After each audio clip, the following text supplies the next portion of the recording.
Ayan. So yung preaching natin ay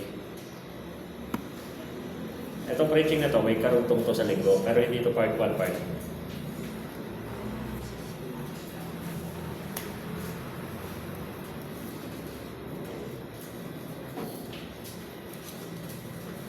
Okay, Luke chapter 12.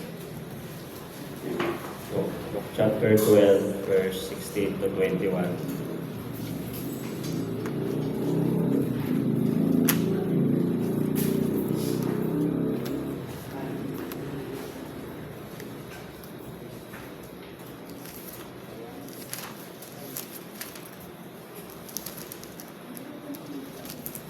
Okay? Luke chapter 12, verse 16 to 21. Ano po ba kayo? Okay, Luke chapter 12, verse 16 to 21. Salitang pagbasa. Simulan ko sa 16. Verse 16, and he spake a parable unto them, saying, the ground of a certain rich man brought forth plentifully. And he thought within himself, saying, what shall I do? Because I have no room where to bestow my goods. And he said, this will I do. I will pull down my barns and build greater, and there will I bestow all my fruits and my goods. And I will say to my soul, soul, thou hast much goods laid up for many years. Take thine ease, eat, drink, and be merry. But God said unto him, thou fool, this night thy soul shall be required of thee. Then shall those things be which thou hast provided. Altogether, So is he that laid up treasure for himself, and is not rich toward God.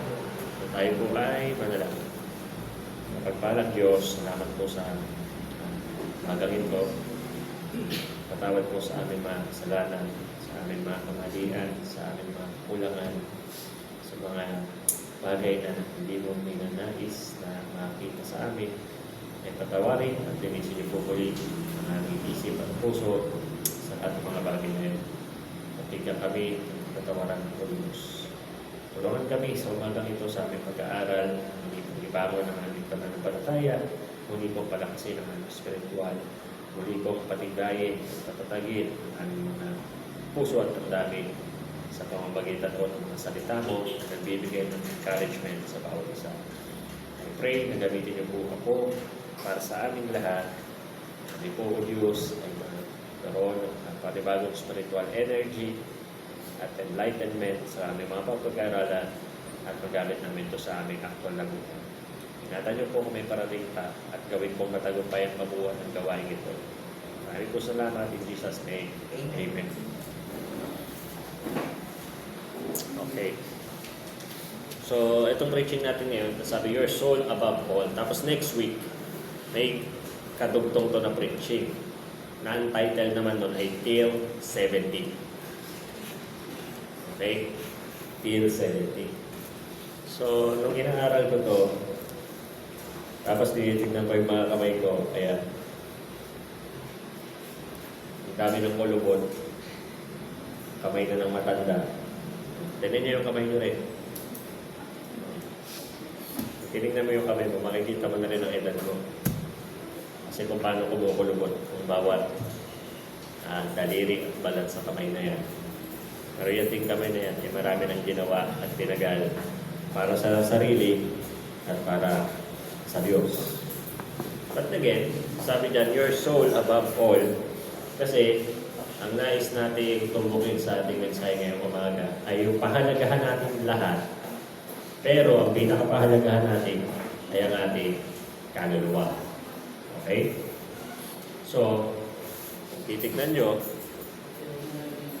pwede naman pagtalunan, maaaring magtalo na wala namang masama sa ginagawa nitong rich man. Kasi ang sabi naman nitong rich man dito, nagtanim siya at nag-harvest siya ng marami at matatabang mga lupa, maraming mga harvest dahil siya po ay nagtanim ng marami. Wala namang masama doon. Ano ba naman kung nagsipag ka at maraming bunga yung pinagsipagan mo, bakit naman parang magiging masama ang dating to? Pinapatunayan lang nito na yung rich man dyan ay wise at responsible para sa lahat ng meron siya. Kaya ngayong business niya, which is farming, ay sobrang nananagana dahil siya po ay maayos magnegosyo, maayos magtrabaho, at dahil siya po ay nagbigay ng sapat na panahon, effort, lakas sa kanya pong ginagawa, kaya naman marapat lang na anihin niya yung kanyang mga pinaghirapan.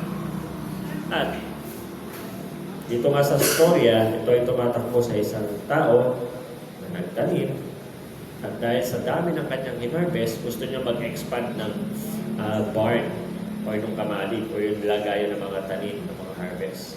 Sa sobrang dami kanyang na-harvest, kinailangan niya ng ibain yung dati para mas palaki. So, titignan mo, ano ba naman ang masama? Kung pagsikap ang isang tao para gumanda ang kanyang kabuhayan. Well, wala namang minention dito na masama yun. Pero para ka magiging dating kasi, especially in verse 21, na pag doon mo na lang inilagay ang lahat ng iyong pagsisikap, ay hindi ka rin naman mayaman sa harap ng Diyos.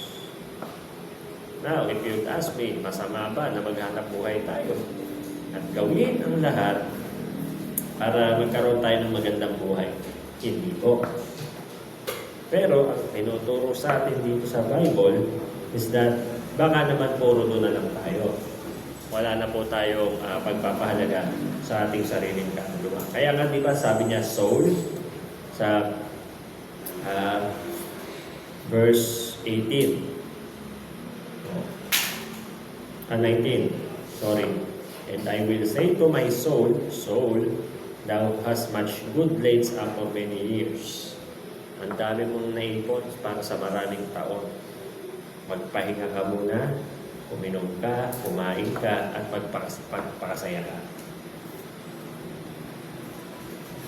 Okay. So, ganitong gawin natin.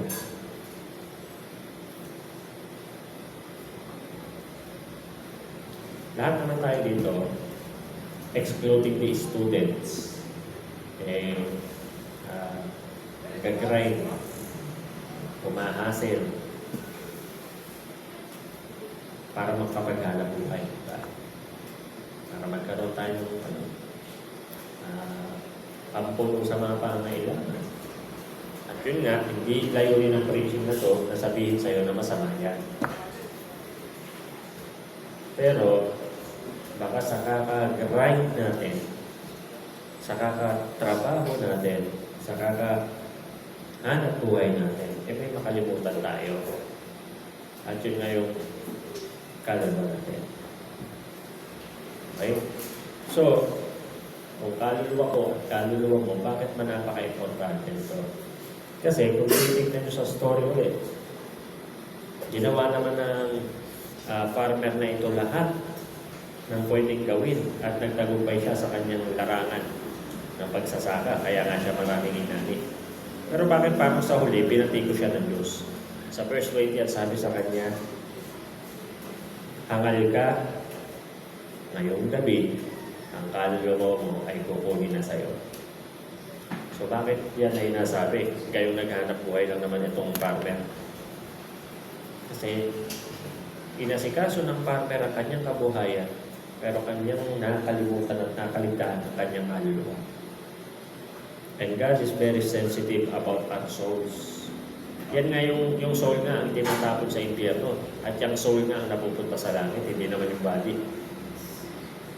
Pag namatay tayo, hindi naman itong katawang nakukurot mo, nahahawakan mo, tinapaliguan mo, ang pupunta sa dalawang lugar na yun. Hindi yung kaluluwa. Kasi yung kaluluwa, yung totoong tayo, at yun yung naiiwan. Itong mga balat natin na ito, kukubuhok, lahat yan mabubulog. Pero yung kaluluwa natin, siya yung nananatiling umiira. It's either hell or heaven. At ang gusto ng Panginoon, ay maging sensitive tayo sa bahaging yun ng ating pagkatao. Kasi kahit napanatili mo, may maganda at maayos ang buhay mo dito sa lupa, one day, you will let it, iiwan mo yan, and somebody else will took it. May ibang taong gagamit ng mga gamit mo. Pag nawala ka, yung motor mo, iba na gagamit niya. Pag nawala ka, yung mga ganda mo, iba na maglalaro niya. Pag nawala ka, yung bahay mo, iba na titira niya. Pag nawala ka, yung cellphone mo, iba na ang gagamit niya. Pag nawala ka,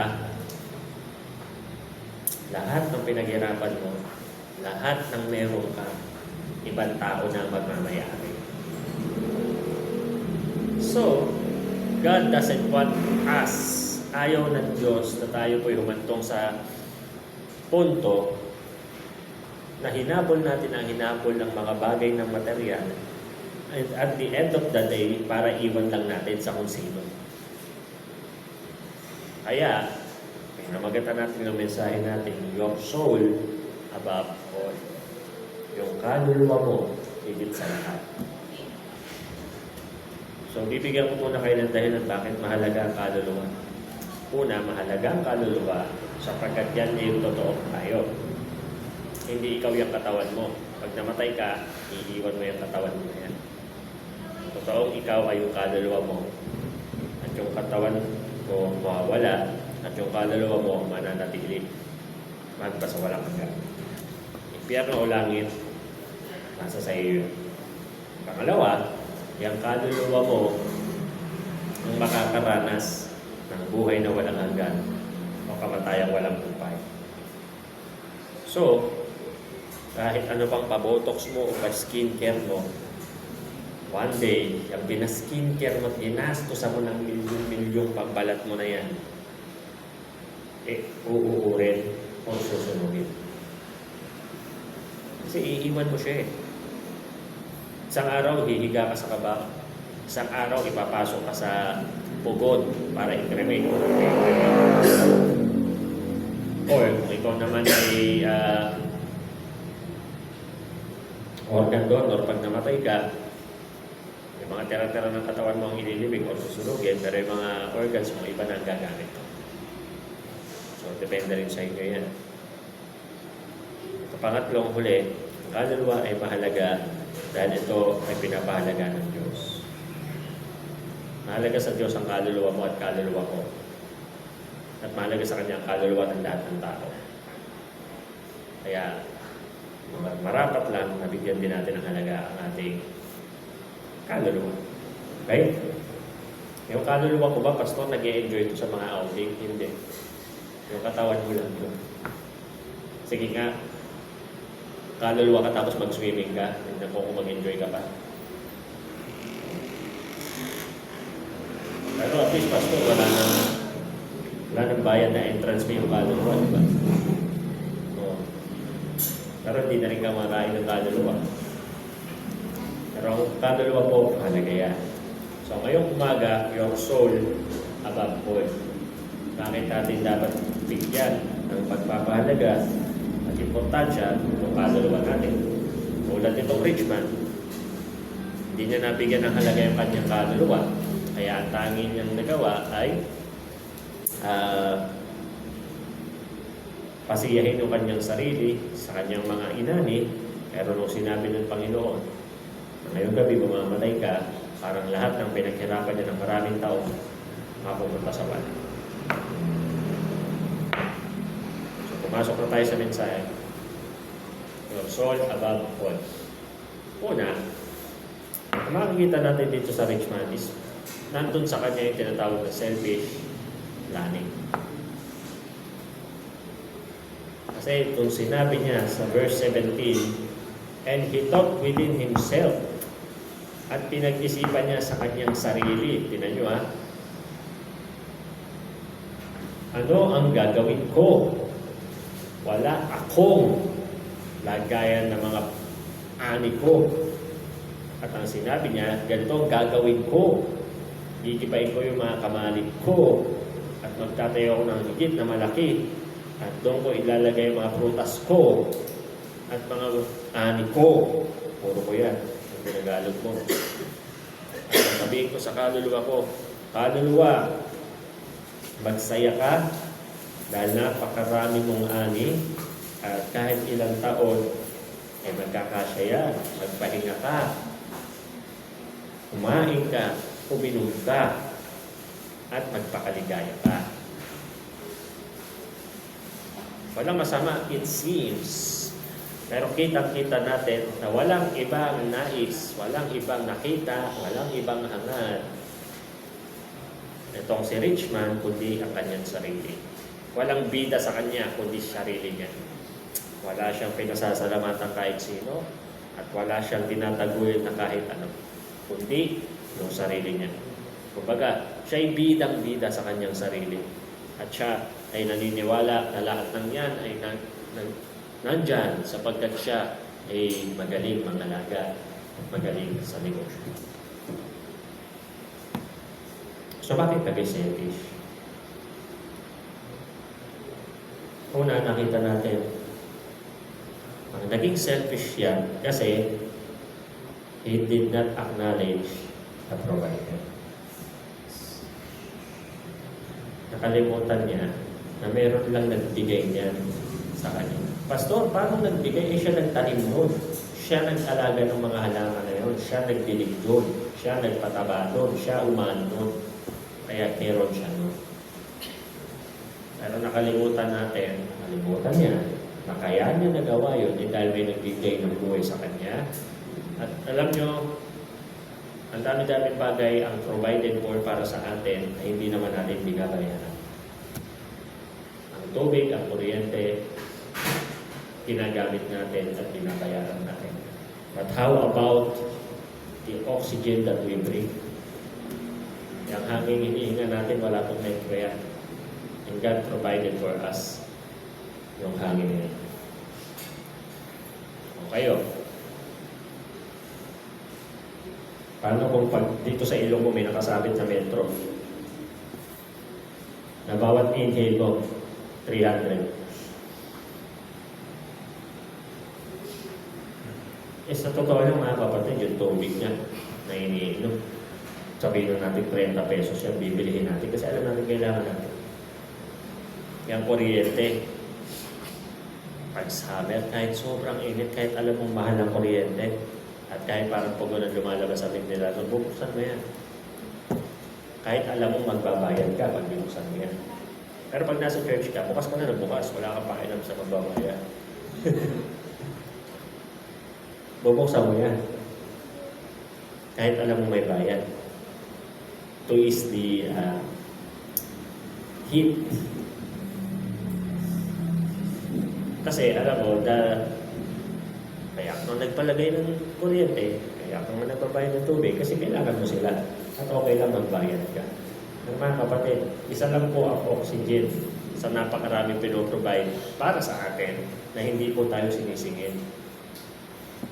Hindi ka ba nagtataka na ang heart ang pinakamasipag na organ ng tao dahil hindi yan humihinto? Wala yung battery. How can you possibly make something work without energy? Wala namang gasolina ang puso. Wala rin kuryente ang puso. Wala rin battery ang puso. But the heart never stops beating. Ihito lang ito, patay na. Eh paano kung meron din metro ka rin dito? Ilang bawat tengok ng puso mo? 20. Paano yan? Sa ilong, meron ka na sa ilong. Per oral, sige sa ilong. Ang pump ng puso, per kilo. 20 ng 20.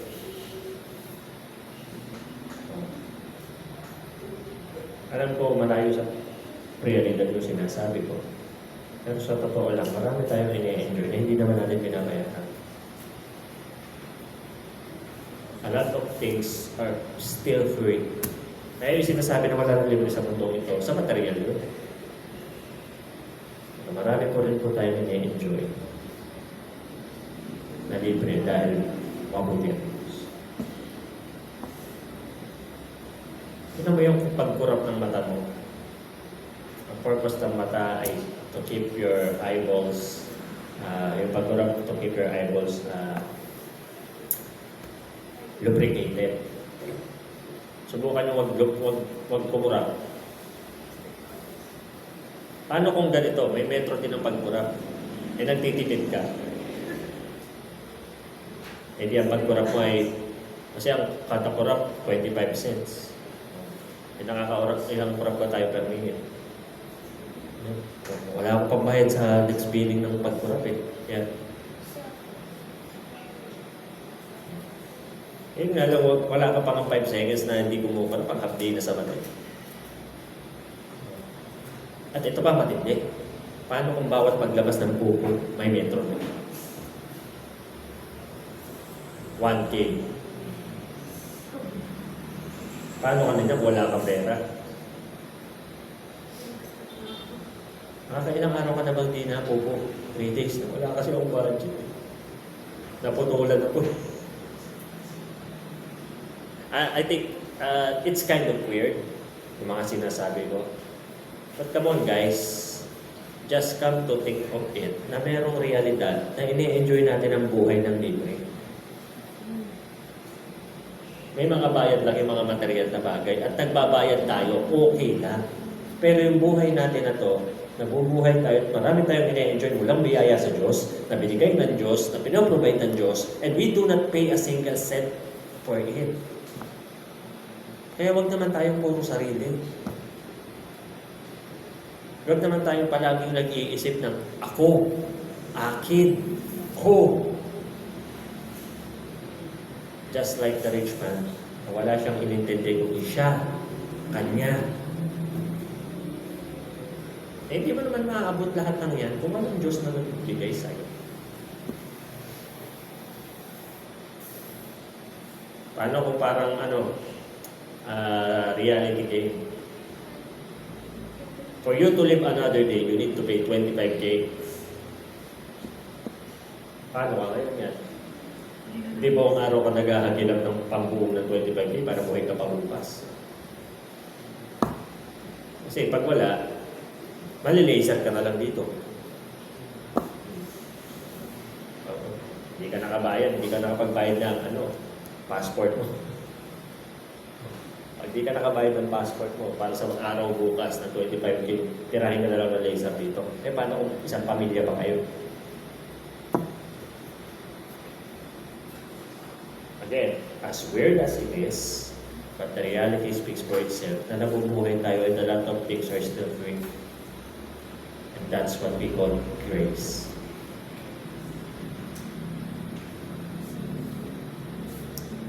Para pag sinabi, pera ay problema mo. Parang napakalaking highlight ng problema mo yan.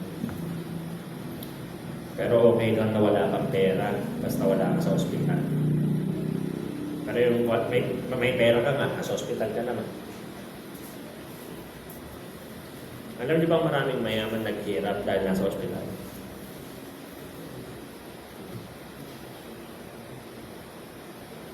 Kung meron nga lang dito, malay nyo si Javi, mag-doktor pala yan. Genius di ba? Obviously, hindi sa tatay lang na. Sa nanay.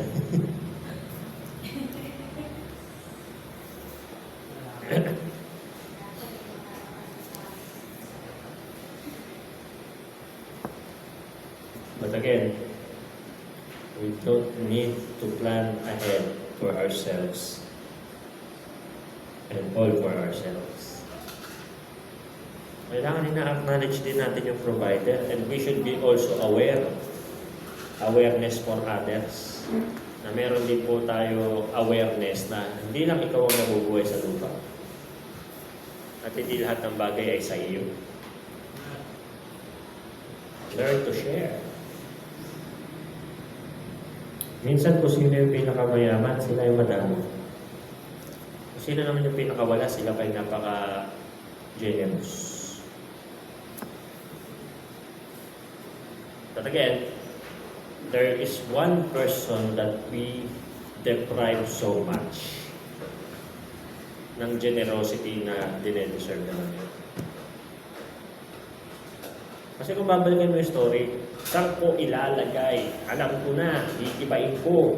At magtatayo ako ng mas malaki para doon ko ilalagay. At tapos sabihin ko sa sarili ko, magpapakaligaya ako, kakain ako, iinom ako. Wala man lang kabalak-balak na tutulong ako.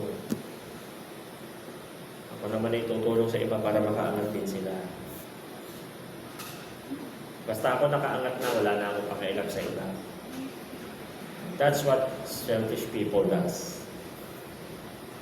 Eh, paano kung ang Panginoon gano'n din mag-isip? Ano? May kasalanan kayo. Hindi nyo tinapad yung usapan. Sabi ko, wag gagalawin yung pulo dyan. Kinakailangan nyo. Bahala na kayo. Pakialam ko sa inyo. Bahala kayo dyan. Stressin ko pa ba sarili ko sa inyo? Di ba? Parang napaka-pamilya. Nare-relate natin yan. Problema ko na nga sarili ko, problemahin pa ba kita? Paano? Testing to. Paano mamaya pag may kumatok na babae dito, may dalang maraming papel? Nanghihingi na naman ng tulong. Namatayan, na ospital, nanakawan, nagahasa. Lahat ng kaso, narinig ko mula ito. Ako naman, natural ko lang na para, sige na, shut up ka na, ako 20. So ngayon, parang nakikita ko rin na inuutakan na ako. Kasi para ako magkaroon ng 20, kailangan ko mag-deliver ng isang galong tubig. Siya, isang sabi niya lang na kailangan ng tubig. Parang doon ako nagising. Pero kung dapat tulungan, tutulungan talaga. Kung totoong nangangailangan, bakit di tutulungan? Eh, nga mga parking mo, yung mga atras boy, yes, sige. Minsan, ayaw bigyan ni Princess yung mga Kasi kaya naman daw namin umatras nang wala sila eh. Which is true naman. Kaya lang ang nagiging isip ko lang, imbis na magnakaw itong mga to.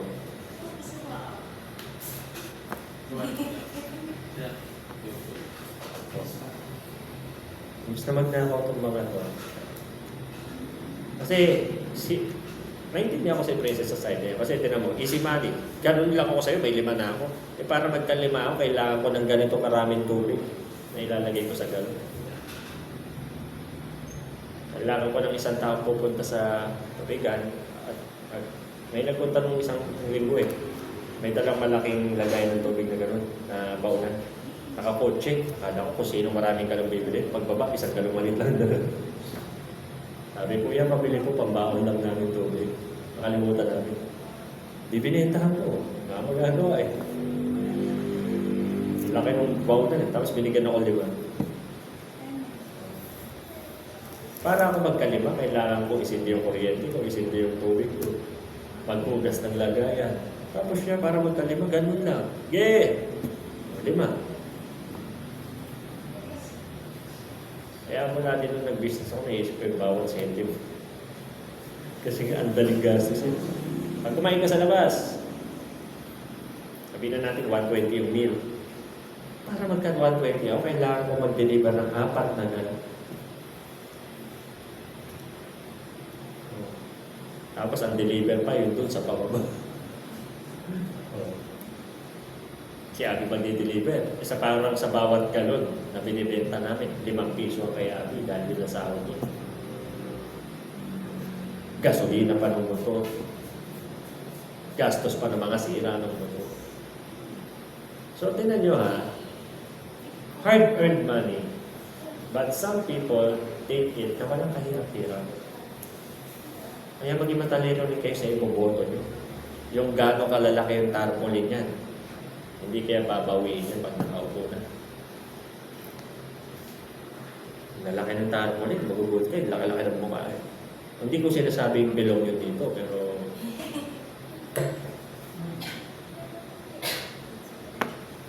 maboto na naman tayo, love na naman nila tayo.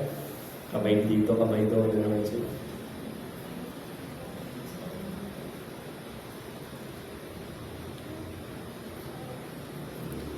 Awareness for others. Kung lahat ng tao mag-iisip ng kapakanan ng iba, walang buhaya. Walang korap. Walang pang-abuso kapag sa ranta. walang manlalaman.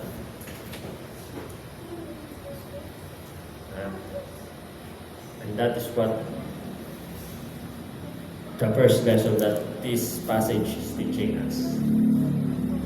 Ayaw ng Panginoon ng selfish. Siya nga hindi selfish. Kung ang Panginoon ay mag-iisip ng kapakanan niya, bababa siya sa lupa, mamamatay sa krus. But He thinks of us because He is not selfish. And that's the same mindset na gusto ng Panginoon sa atin. Na hindi rin tayo maging mga sakit sa ating mga buhay. Kasi pag naging sakit ka at nag-umpisa ka na mag-isip na puro sarili mo na lang, hindi mo na naisip ang pwedeng maramdaman ng iba, doon mo makikita na hindi mo kaisa ang Panginoon. Kaya tinan mo, yung sa susunod, soul purpose. Your soul above all, and soul has purpose. Kasi pag pinansin mo, but God said unto him, thou fool, this night thy soul shall be required of thee. Then who shall those days be which thou hast provided? Ikaw na hangal sa gabing ito, ang iyong kaluluwa ay kukunin na sa iyo. Kung ganoon, para saan na iyang mga bagay na yan na pinaghirapan? Mabigat to kasi ang tawag ng Panginoon sa kanya ay fool. Pero mo, tayo ko sabi ko, puno na ang kamalig ko. Kailangan ko ng mas malaki. Ipapatayo ko ng mas malaki. Tapos papakasaya ako, mabubuhay na ako ng mahabang panahon. Iinom ako at kakain na lang ako. Tapos sa kataas-taasan lang yan, bigla siya binagsak ng Panginoon. Mamatay ka na. Kayo kaya, kung yung pinaghirapan nyo sa isang iglap, nawasak.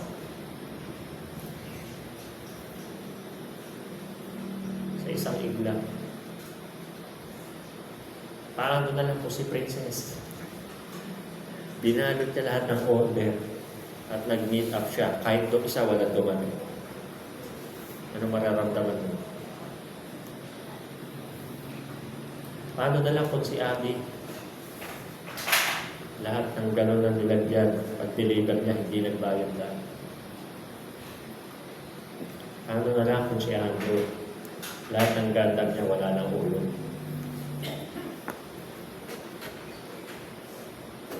Ginawang kwintas pala ni Andrew.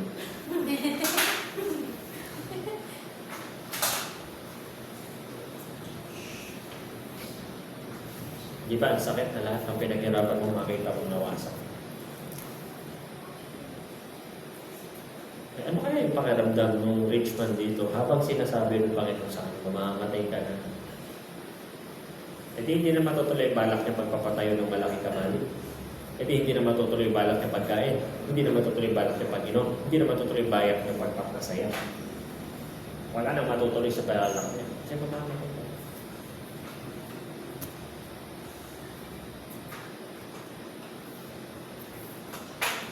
So dito natin makikita na ang purpose ng soul is not to make somebody feel good about himself.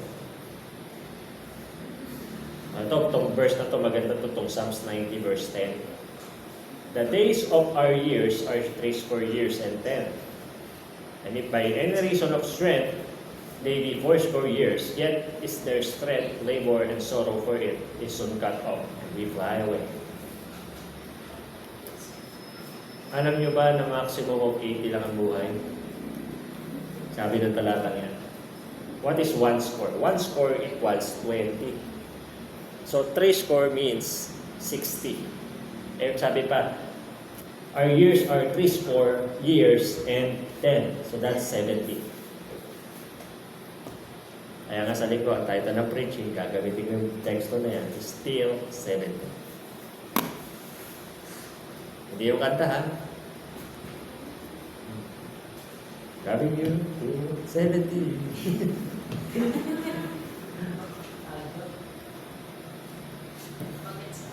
Tignan nyo. At sa kung anong dahilan yung lakas ay manatili, aabot siya ng 80. Pero yung lakas nila, pagpapagal at kalungkot nila ay mapuputol na at doon ay lilipat na sila. You don't take it literally. Pero sinasabi ng Bible sa atin na pagdating na sa ganong edad, hindi ka na sing lakas, sing talino at sing husay ng kabataan. Si Pastor June Julian ay sobrang adik sa basketball. Pero ang sabi niya, gustong-gusto ng utak ko, pero di na kaya ng katawan. Because the Bible tells us, and the Bible is always right, na pagtanda natin, talagang nag-deteriorate ng ating katawan because of wear and tear. Kaya abuso ka pa sa katawan. Lagi ka pang puyat. Pagkatapos ng trabaho, ligo agad.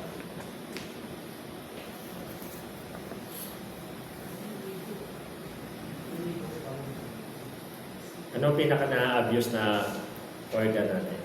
Kamay or mata? Bibig. Bibig kasi walang tigil ka ka. Dahil tapos niya magtanghalian, iinom pa yan ng malamig na soft drink. Pagkakain ng ng baka, ayun baka, mainit. Sasabawan ng soft drinks na malamig. Ayun. Buo ang cholesterol sa tiyan. Bukas makalawa, nasa hospital. But again, this verse is telling us na tayo po, pag tayo po ay tumanda na, pwede ka pa kumabot ng 80 kung malakas ka pa. Pero yung lakas natin, yung kakayahan natin magtrabaho, at yung sensitivity natin, tataas. Kaya matanda, tinan nyo mga kulang na sa pansin. Matampuhin, ang dami, konting timot yan. Dyan. Daming hinahanap, parang laging kulang sa pansin. Huwag ka mag-alala, magiging ganun ka rin kung aabot ka. Yung kakayahan na magtrabaho, wala na. No? Kaya nga sabi, nung bata tayo, parang ganito, di ba? Pag tumanda ka, babalik ka sa pagkabata. Mahina ka na uli, hindi mo na kaya sarili mo, nagdadayapan ka na uli. Kaya nga tinanong yung soul purpose. Kasi kung itong katawan natin nag-e-expire, yung soul natin hindi. Kaya gusto ng Panginoon na maging sensitive tayo sa bagay na to. Biro nyo, gumawa pa siya ng isang passage para lang sabihin sa atin yung kadalawa natin ay mahal. Ayan, the poor condition of man's wealth. Paano the poor condition of man's wealth? Kasi kung papansinin nyo rito, death is unstoppable, unavoidable, and unpredictable. Yung kamatayan, di mapipigilan. Subukan mo pigilan nyo sa'yo. Yung kamatayan, hindi may iwasan. Pag oras mo na. Kahit gaano ka pa ka-safe, para hindi ako mamatay sa aksidente, magkukulong ako sa vault. Para kahit anong bumangga doon, kahit anong lindol, bagyo, hindi ako tatama. At rubberized sealed yung vault. Para kahit anong baha, hindi ako abutin. At oxygen supply dyan. Na kahit 10 taon ako doon, makakahinga. At yung pagkain sa loob ng vault na yan, good for 20 years. Kahit magdalawang beses ako ng kain, nakaabot yan. Pero sabi ni Ashley, inatake sa puso. Hindi siya inatake sa puso. Namatay siya sa kalungkutan. Kasi wala siyang kasama.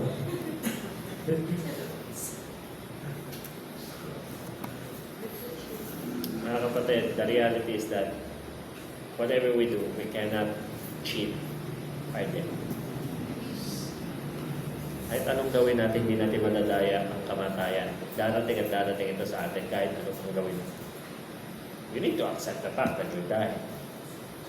Kaya kapag tumanggap ka na kay Kristo, that is one thing na tinanggap mo na sa sarili mo that you will die. But for you that accepted Jesus Christ as Savior, dying is not the end, but means of transportation to go to heaven. Sasakyan mo lang ang kamatayan kasi didilat kang muli at nasa ibang lugar ka. Para ka na sumakay ng tren, tulog ka sa loob ng tren, pag-isip mo, heaven station. Kaya nga yung poor condition of man's wealth, mapapansin ninyo. Ito yung kasi kahit nasa iyo na lahat, mayaman na kayo, patuloy at patuloy kang makakakita ng kakulangan.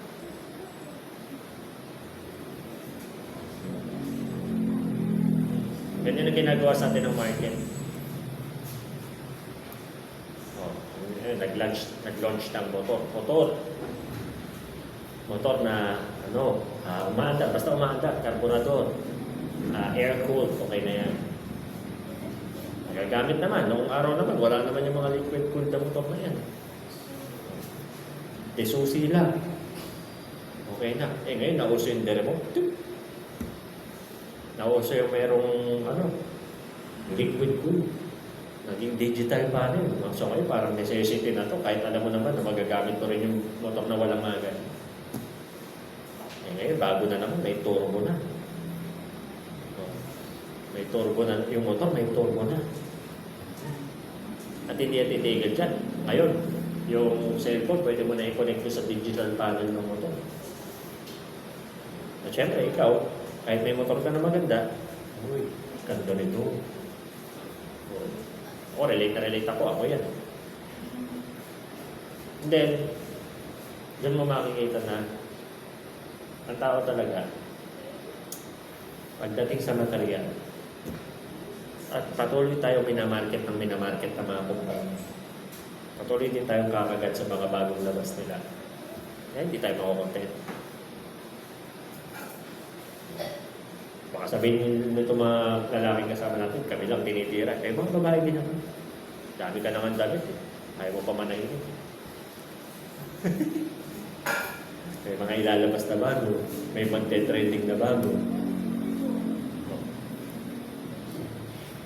Sa alaga lang naman tayo, hindi basta-basta matila. Kasi kahit anong ganda ng aso o pusa, doon ka pa rin sa pusa mo. Doon ka pa rin sa aso mo.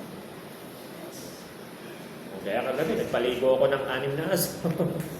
Pagod na ako eh. Nagpaligo pa ako ng 6 na aso. Si Chappie at lahat ng anak niya, napuno ng pulgas. Ginawa ko, bumili ako ng yung ginagamit sa manok. Wash out. Tinagdaw ko yung mga aso doon. Makikita mo lahat ng pulgas. Nalalaglag. Kahit tuyo na sila. Nalalaglag pero puro patay na. Pati si Chappie. Effective pala. Pero kung patay na yung mga aso ngayon,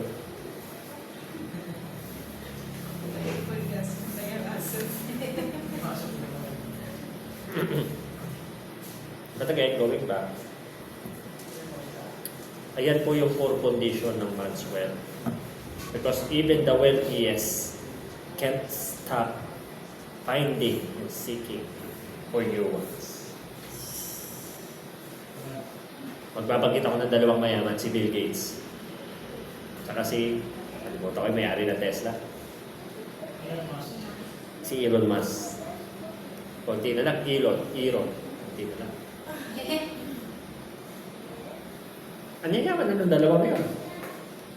Kung ano-ano na lang ginagawa nila kasi bored na sila sa buhay. Parang because they reach the top, there's nothing else to reach. Kaya si Elon, ibang planeta na lang ang gustong i-reach. Gumawa ng kotse, mukhang tangke, mukhang spaceship, na parang that type kang itsura dyan sa Malagasan. And those 2 guys are really bored. Sama mo na si Mark Zuckerberg.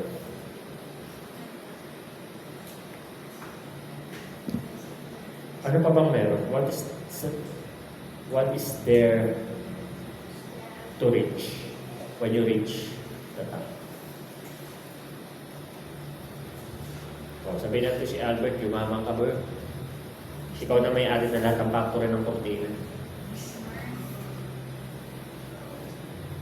Doon niya mapinatawag kay Max. Sobrang yaman mo na, Bert. Sa'yo na ang Bicol. Pati Sorsogon. Napili mo na. Yung motor mo, pinagawan mo na ng ano mo sa iyo. Kasi motor mo special. May-ari ka rin ng maraming sakahan, maraming piggery, maraming bakahan, maraming kambingan, maraming manukan. At may isa ka tubigan. Oo, kasi kakalabanin ako, mahirap yun. Isa lang. O, pag na-reach mo na yun, ano na next? Diba? Ano na next? Yung may-ari ng FC, sabi niya pala sa panalangin na inoperahan sa utak. Hindi ko lang alam kung ano na nangyari. Pero, siyempre, pag sa utak ka na-operahan, medyo malanganin ka niyo.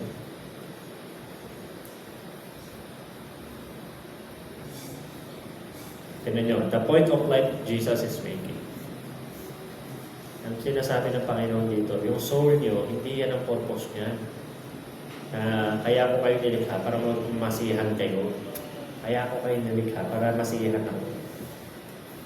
At maghatid kayo ng kasiyahan sa akin. Kaya tinan nyo ha, pag dumating ka sa 60, minsan nga wala pang 60, 50s pa lang, may nararamdaman na, 40s, 50s. May mga sumasakit ng kasapasuan, lumalabo na yung mata, masakit na yung mga kalamnan at mga joints. Ang hilig-hilig naman sa mundo.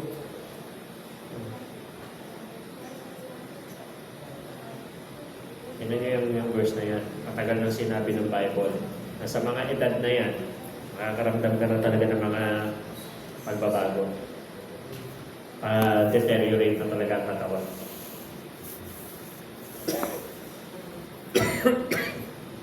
Kaya sabi mo, kung ako ay 50, may 20 years pa ako. Kung ako ay 40, may 30 years pa ako bago ko ma-reach ang 70. Pero kung ikaw ay 20, may 50 years ka pa. Ang haba pa ng buhay para sa'yo. Kung ikaw nasa late 20s, sabihin na natin may 40 years ka din. Bago ka umabot ng 70, marami ka pang buhay na imubuhay. Sabihin na natin kasagaran na umabot ako ng 4 edi meron pa akong 40. Pero sa dami ng inihinda ko sa katawan ko, hindi na. Pero kung umabot na 70, masaya na ako. Si Pastor Vic, 70, mag-emission pa daw siya. Tingnan natin kung bibigyan siya ng pagkakataon. Eh kayo, pag edad nyo, anong plano nyo?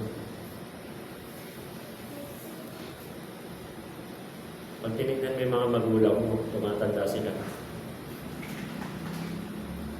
Ano yung tsura nila? Diba, parang nung araw, all black ang buhok. Alam mo, may mga white ka nung nakikita.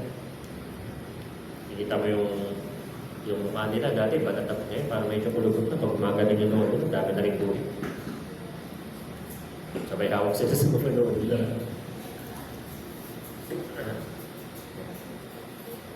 At least yung kalbo, dito lang may buhit, dito wala.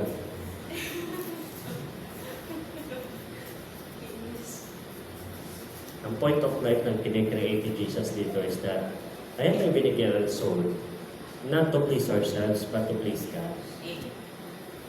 At sana, pansinin natin ito, kasi marami na tayong hindi pinapansin talaga because we're too busy noticing what we want. Kaya dito papasok yung number 3.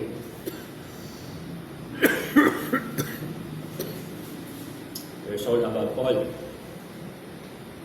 Sa selfish planning. Ganyan na nangyayari kasi puro tayo sarili. Kaya, ang naging resulta, yung purpose ng soul, hindi natin nasa-serve.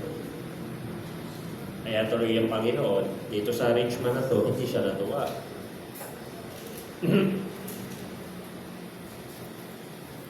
Diyan nagre-resulta yung mga bagay na to sa spiritual poverty.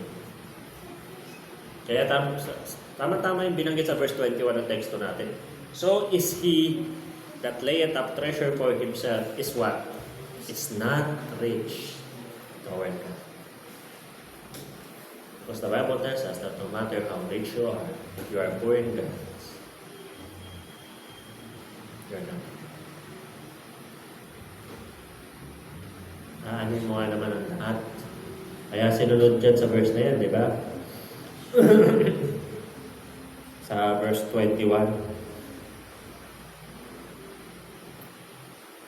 Papasok din dyan yung what shall it profit a man gain the whole world, loses his own soul.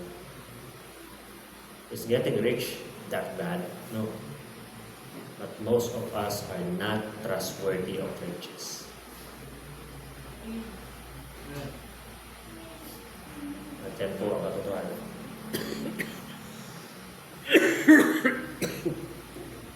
Yan po ang katotohanan. Na hindi po tayo pinapayaman sapagkat hindi tayo mapagkatiwalaan sa yaman.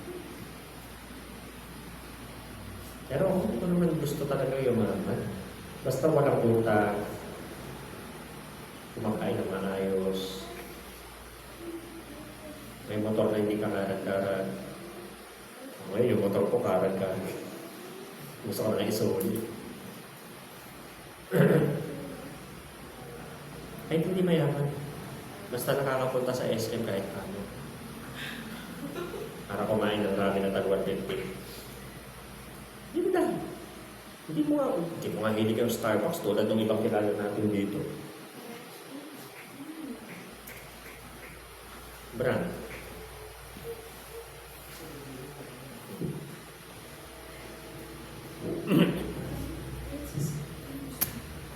Basta may disenteng pagkain sa mesa. Ano yung may magandang sasakyan? Traffic naman. Pag naka-BMW ba, hindi ka naman sa traffic.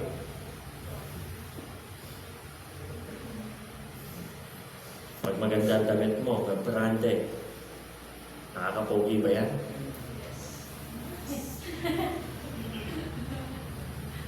Pero iba pa rin kahit okay yung damit mo, pero pogi ka pa rin. Yung dalawa nagtitinda ng damit, yes ang sagot. Tingnan nyo. Ito, kortina ng mayayaman.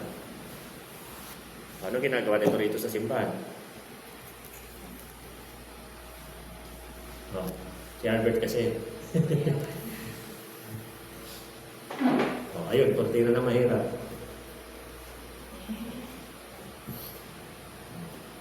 Well, the premium things belongs to the rich. But the premium path to heaven belongs to the poor in heart.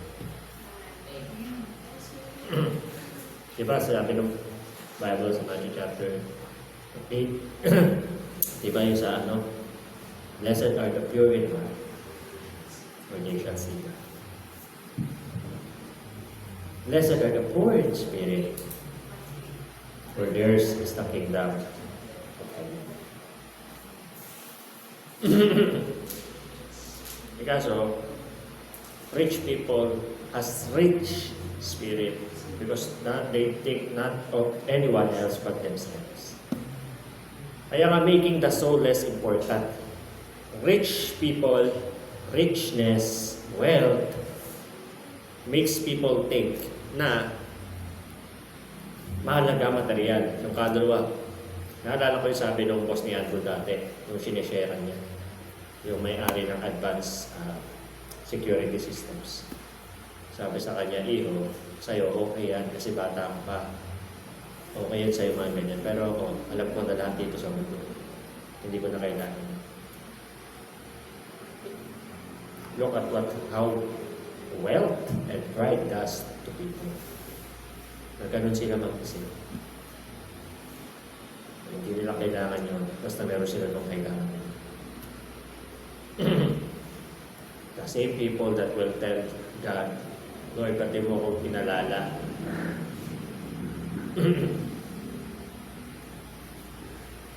Kaya nga sabi, spiritual poverty also blinds us to the true treasure. Para sa Panginoon, earth and all the things in it are not treasures.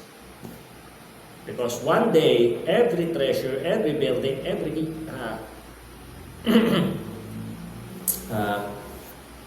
high places, every mansions,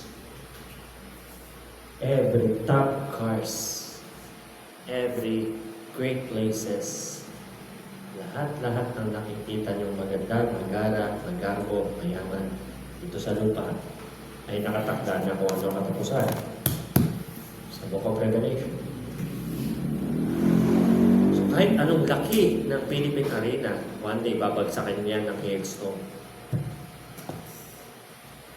Kahit anong tayo ng Statue of Liberty, darating ang araw, babagsakan niya ng apoy.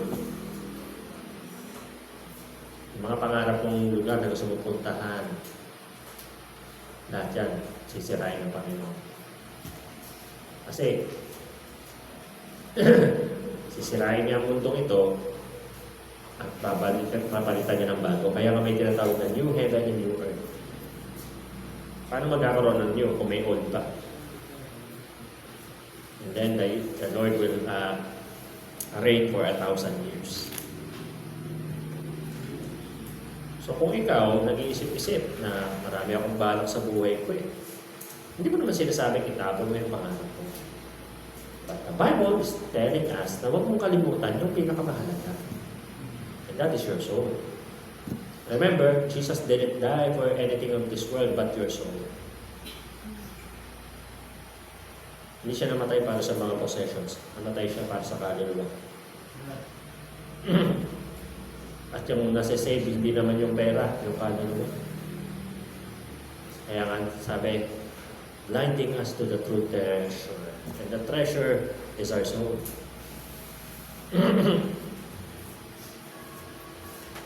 Paano nagsasaya ang langit sa bawat coaching na bibili mo? Hindi. Nagsasaya ang langit sa isang kaluluwa. Kaya din ang inaatasan tayo ng Panginoon na i-win, kaluluwa. Because that is how important a soul is. Kaya sabi nung kanta, anak po, the preachers be preaching, singers are tired. Don't let the sharing is losing its fire. Sabi nung, chorus ng just one more song, and we want the air, it will be worthy struggle. Kasi yung kaluluwa sobrang importante po dito. Kaya, yung spiritual poverty ng mga rich ay huwag nawang mangyari sa mga poor. Mahirap naman ito, poor ka na. Spiritual poverty pa. Mahirap ka na, mayabang ka pa. Parang ayaw mo pa ng Diyos. Kaya nga sabi ng Bible, it is easier for a camel to go into the eye of the needle than for a rich man to enter the kingdom of God. Not because God doesn't want them to enter, but because the rich man is full of himself and full of pride to not enter the kingdom of God. So, iiwan ko sa inyong aral ngayon. Vanity and emptiness. Madaling sabihin ng isang preacher, yung pakiramdam na bumubusan. Pag na-entice tayo ng materialism, ang katotohanan naman dito na kahit gaano marami ang makuha natin, hindi tayo mawawalan ng hahanapan. Tatanungin natin si Brother Josh. Brother Josh, ano yung pinakapangarap mong motor? And Maxtor ko ba yan?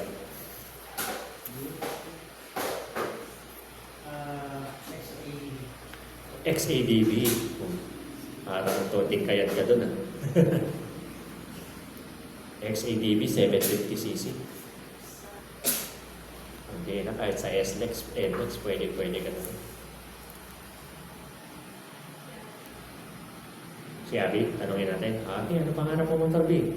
Click 160? Apat kamay na pangarap.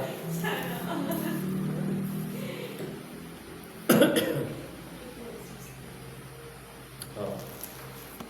Dati, ang pangarap lang, wave 125. Ngayon, tinan mo, wave 125, wala ka na halos makita. Ano na siya? Phase out na, luma na. Hindi na nga nagkaroon ng bagong labas to. Pero dati, pangarap. Ngayon, wala. Ang nakakalungkot lang dito, may mga bagay tayong pinapangarap. At ang hilig nating mangarap ng mga bagay na lumilipas. Pero hindi natin magawang pangarapin ng pangarap na hindi nagpapakas. Kasama pa sa pangarap yung pangarap na makita mo news. Kasi darating talaga tayo, mawawala ng value lahat ng ito. Lahat ng mayroon tayo ngayon, lahat ng mahawak natin ngayon, lahat ng pinagsihirapan natin ngayon, darating yung araw, wala ng value yan. Sino pa maghahanap ng pera kung tribulation na? Oh, basic kami naghahanap, nagtatago sa mga anti-Christ. Oh. Tapos makikita mo si Mapi nag-meet up. Oh. Tingin nyo, si Albert tumatakbo na, nagtatago na. Sabi niya, ano, magtatago ko, mag-meet up tayo. Meet up tayo. Masawag pa sa population pag inaway mo ko. Di ba hindi naman? Kaya po, this is just an eye-opener for us. Mahalaga naman na mayroon kang hanap buhay. Pero huwag yan maging mas mahalaga sa kaluluwa mo. Deserve mo pa rin yung peace of mind. Deserve mo pa rin yung pahinga. Yung pinapatay mo yung katawan mo sa trabaho. Pinapatay mo yung spiritual mo. There's a slot in us that we try so hard to fill. And a lot of people that try so hard to fill that gap by acquiring, buying. Konti na lang, hindi na Philippines sa pangalan ng Philippines. Billiard country. Daang hari, daang reyna, daang prinsipe, daang prinsesa. Nanay, senador. Kuya, senador. Ngayon, gusto niya rin mag-senador. Kanilang kamelya, kanilang polo, kanilang festival mall, kanila pa yung iba mga subdivision na hindi ko na alam ang pangalan, but I'm sure na kanila rin no. Mga condominiums kanila rin no. Baka ikaw, kanila ka tabi. Huwag naman sa amin. Pero ito, we see only to come to that point that there is nothing to fit in that empty space where only Jesus can fill it. Kahit ang siksik mo sa space na yun, wala kang maisiksik na sakto at magkasya. Kasi si Jesus lang yung kasya dun sa space na yun. And that is what those rich people are trying very hard. Si Elon Musk, si Mark Zuckerberg, si Bill Gates, yan yung hinahanap din ng space. At hanggang ngayon, hindi nila makuha. Sa umagang ito, we thank the Lord. Buti ka lang, hindi ako mayaman, pastor. Hindi ka nga mayaman, pero astang mayaman ka naman. Puro ka na lang negosyo. Wala ka nang inatupag, kundi business mo. Hindi mo na inatupag ang gawain ng Panginoon. Not telling you, but also telling myself. And I pray that this will help us. So tayo po'y tumayo, at tayo po'y manalangin.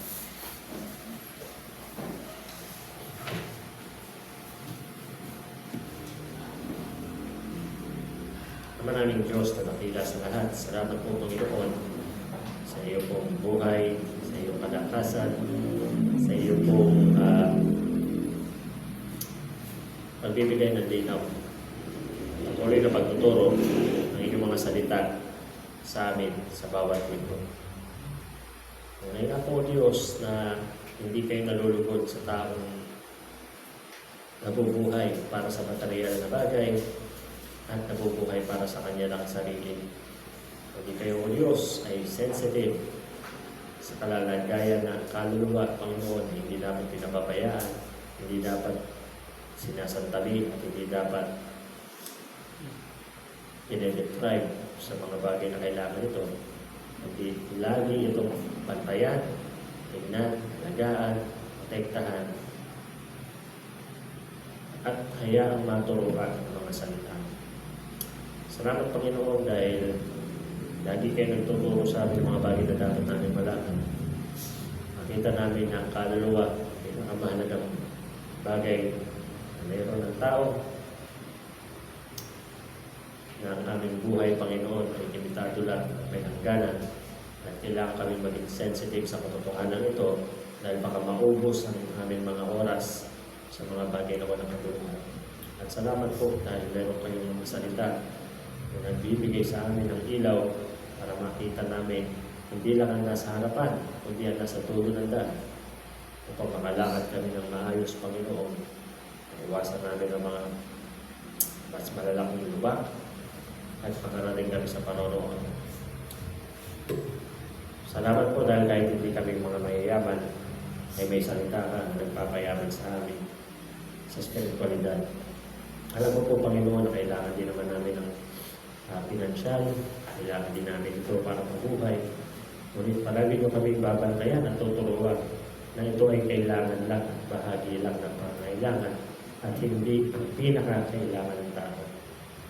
Huwag niyo po kami na sa pamamagitan po ng kwentong ito na aming pinag-aralan, lagi kami maging sensitive na bantayan ng aming mga sarili na baka sobrang importante na sa amin ng mga material na bagay at maisan tabi namin ang pinakamahalaga at kayo yan po, Diyos. Salamat po sa mga ganito. Salamat sa bawat isa. Salamat po.